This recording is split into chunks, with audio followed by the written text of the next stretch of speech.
Viral বক্তা দাওয়াত দেওয়ার জন্য মাদ্রাসার ছোট ছোট বাচ্চাদেরকে দিয়ে টাকা উঠানো কতটা যৌক্তিক?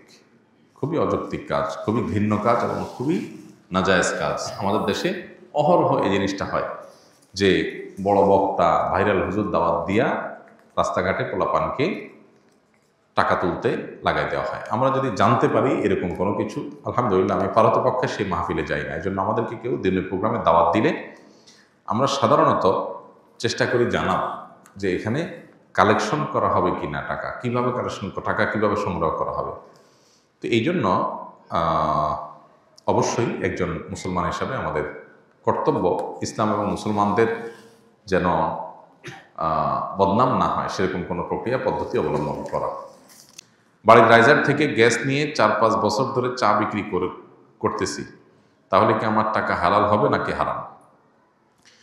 রাইজার থেকে গ্যাস নিয়ে বিক্রি করেছেন, আপনার বৈধ লাইন যদি থাকে, মিটার থাকে বা মাসে মাসে বিল দেওয়ার সিস্টেম থাকে, সেখান থেকেও লাইন নিয়ে যদি আপনি চা বিক্রি করেন তাহলে সেটা নাজায়েজ কাজ। কেন? কারণ আপনার এই লাইনটা বাণিজ্যিকভাবে ব্যবহার করার জন্য দেওয়া হয়নি, আবাসিকের জন্য দেওয়া হয়েছে।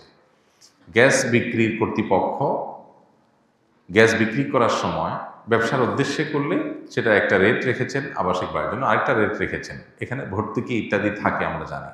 তো ভর্তুকি কোথায় দেওয়া হবে না হবে সেটা কর্তৃপক্ষের এখতিয়ারাধীন বিষয়।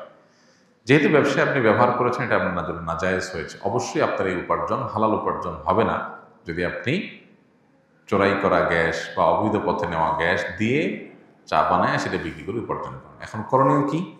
করণীয় হলো প্রথমত আপনি কমার্শিয়াল লাইন থেকে নিয়ে চায়ের দোকান বা ব্যবসা করার চেষ্টা করবেন, অথবা যেটুকু হয়েছে এই কয়েক বছর যে পরিমাণ গ্যাস আপনি খরচ করেছেন কমার্শিয়াল হলে কী পরিমাণ যেত সে টাকাটা সরকারি ঘরে বা সংশ্লিষ্ট কর্তৃপক্ষের ওখানে যে কোনোভাবে অ্যাকাউন্টে ঢুকাই দিবেন।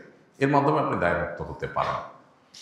লা ইলাহা ইল্লাল্লাহ মুহাম্মাদুর রাসূলুল্লাহ কি একই লাইনে লেখা যাবে, বিশেষ করে মসজিদের সামনে? কোনো অসুবিধা নেই। এ সম্পর্কে অনেকে অহেতুক বাড়াবাড়ি করেন, আমরা সেগুলো আমাদের দৃষ্টিকোণ থেকে বাড়াবাড়ি মনে করি, তাদের দৃষ্টিভঙ্গিকে শ্রদ্ধা করি। লা ইলাহা ইল্লাল্লাহ এবং মুহাম্মাদুর রাসূলুল্লাহ একসাথে লিখলে কোনো অসুবিধা নেই।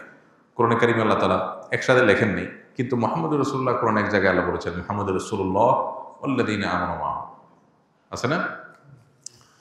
কোরআনে কারিমে মুহাম্মাদুর রাসূলুল্লাহ একসাথে আছে, আবার লা ইলাহা ইল্লাল্লাহ এটার কথাও কোরআনে আছে। অতএব দুই আয়াতের অংশ বিশেষ আমাদের তাওহীদ এবং রিসালাতের প্রতি ঈমান এটাকে প্রকাশ ঘটায়। এই দুটাকে একসাথে লিখলে কোনো অসুবিধা নেই। বিভিন্ন হাদিসের আলোকেও এটি জায়েজ সাব্যস্ত হয়, বিধায় মসজিদে বা অন্য কোথাও এটা লিখতে সমস্যা নেই। আস-সুন্নাহ ফাউন্ডেশন, উম্মার স্বার্থে সুন্নাহর সাথে।